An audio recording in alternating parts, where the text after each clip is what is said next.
Paul, by the way, doesn't say that Jesus is equal with God of Israel. Well, he calls him Yahweh. So He is definitely not Yahweh or any author of the New Testament.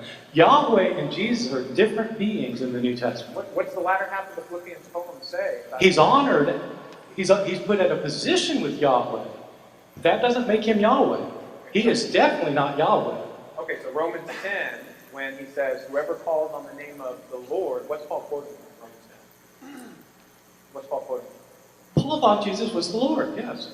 And the Lord is... Look, if you think that Jesus was Yahweh, you've committed the heresy called Sabellianism, No. which was a 3rd century heresy that said that Jesus and Yahweh were the same being. It was condemned as a heresy in early Christianity, and it continues to be condemned by heresy by every Orthodox Christian on the planet.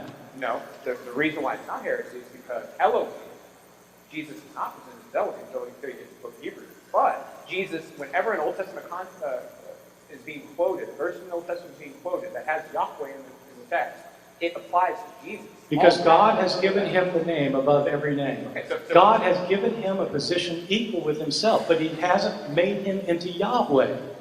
Yahweh and Christ cannot be the same being in any theological understanding of the New Testament or later theological developments. They are distinct beings. That's the whole point of the Trinity. They're not the same. No, I think you're misunderstanding how the New Testament writers are using the Old Testament text. See, they're looking at, when they looked at Yahweh from the Old Testament, they were seeing the pre-existent Christ. No, Jesus. Yes. no, they were seeing the angel of the Lord. The angel of the Lord, look. No, that's what 1 Corinthians 8:6 is all about. It is the Shema. In the Shema, what is that? Okay, quote 8:6 for me. Say it. Quote 1 Corinthians 8:6 for me. There is but one God, the Father. There's God the Father. And there's one Lord. there's one Lord. Yeah.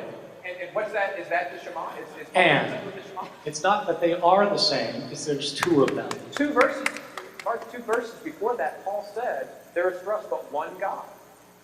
And one Lord. No. In chapter 8, verse 4, he says... All right, look, if you want to say that Jesus is Yahweh, that's fine. I'm just telling you it was condemned as an early heresy. That's what Paul says. But Paul does not say that Jesus is Yahweh. Romans 10:13, he says, whoever calls on the name of the Lord, and he's clearly talking about Jesus. That's quoting Joel 2:32. In Joel, it is Yahweh who's they're saying, call on the name of the Lord.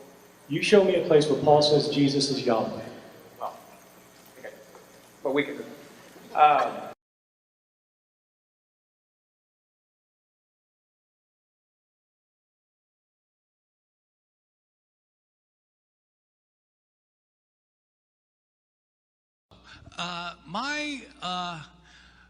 My basic case in my book, How Jesus Became God, and that I presented last night, is as follows. I don't think that Jesus himself called himself God during his public ministry. I personally don't think Jesus imagined he was God. He wasn't God. He was God's prophet.